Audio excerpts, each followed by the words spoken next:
ഹരി ഓം. ദശക 70 സുദർശന ശാപമോക്ഷവും ശംഖചൂടവധവും അരിഷ്ടവധവും. ശ്ലോകം 1. ഇതി ത്വയി രസാകുലം രമിതവല്ലഭേ വല്ലവാഹ കഥാപി പുരമംബികാ കമിതുരംബികാ കാനനി സമേത്യ ഭവതാ സമം നിശി നിഷേവ്യ ദിവ്യോത്സവം സുഖം സുഷുപുരഗ്രസീത് വ്രജപമുഗ്രനാഗസ്തദാ. ഇതി ത്വയി രസ ആകുലം രസാകുലം രമിത വല്ലഭേ വല്ലവാഹ. ഇതി ത്വയി രസാകുലം രമിത വല്ലഭാഹ കഥാപി പുരമംബിക കമിതുഹു അംബിക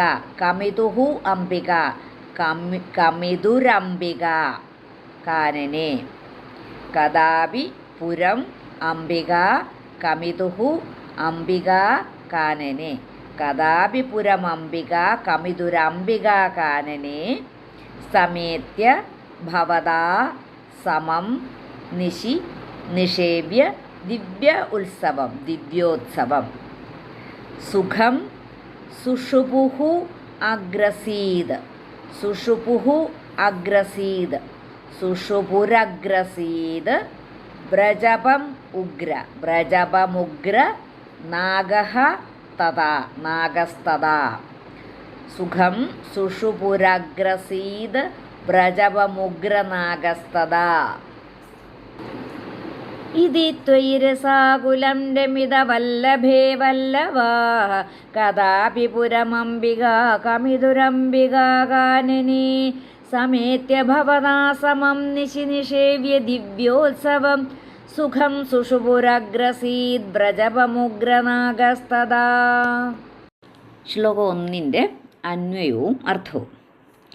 ഇതി ത്വയി രസാകുലം രമിതവല്ലഭേ വല്ലവാഹ കഥാപി അംബികാകാനനെ അംബികാ കമിതുഹു പുരം ഭവതാ സമം സമേത്യ ദിവ്യോത്സവം നിഷേവ്യ നിശി സുഖം സുഷുപുഹു തഥാ ഉഗ്രനാഗഃ വ്രജപം അഗ്രസീത്. ഇതി ഇപ്രകാരം ത്വയി നിന്തിരുവടി രസാകുലം രസകരമാകും വണ്ണം രമിതവല്ലഭേ പ്രിയതമകളെ രമിപ്പിച്ച് വാഴുന്ന കാലത്ത്. ഇതി ത്വയി രസാകുലം രമിതവല്ലഭേ ഇപ്രകാരം നിന്തിരുവടി രസകരമാകും വണ്ണം പ്രിയതമകളെ രമിപ്പിച്ചു വാഴുന്ന കാലത്ത് വല്ലവാഹ കഥാപി ഒരിക്കൽ ഈ ഗോപന്മാർ വല്ലവാഹ എന്ന് വെച്ചാൽ ഗോപന്മാർ എന്ന് വെച്ചാൽ ഈ വല്ലഭകളുടെ ഭർത്താക്കന്മാർ അതാണ് വല്ലവാഹ കഥാപി. ഒരിക്കൽ ഗോപന്മാർ അംബികാകാനനെ അംബികാവനത്തിലുള്ള അംബികാ കമിതുഹു പുരം അംബിക എന്ന് പറയുന്ന പാർവതീദേവി അംബിക കമിതുഹു അംബികയുടെ കമിതൻ ആരാണ്? പാർവതിയുടെ കമിതൻ ശിവൻ. അപ്പോൾ അംബിക കമിതുഹു പുരം അപ്പം ശിവക്ഷേത്രത്തിൽ അംബിക കമിതുഹു പുരം എന്ന് പറഞ്ഞാൽ ശിവക്ഷേത്രത്തിൽ ഭവതാസമം അങ്ങയോടുകൂടി സമേത്യ അങ്ങയോടുകൂടി ചെന്ന് ചേർന്നിട്ട്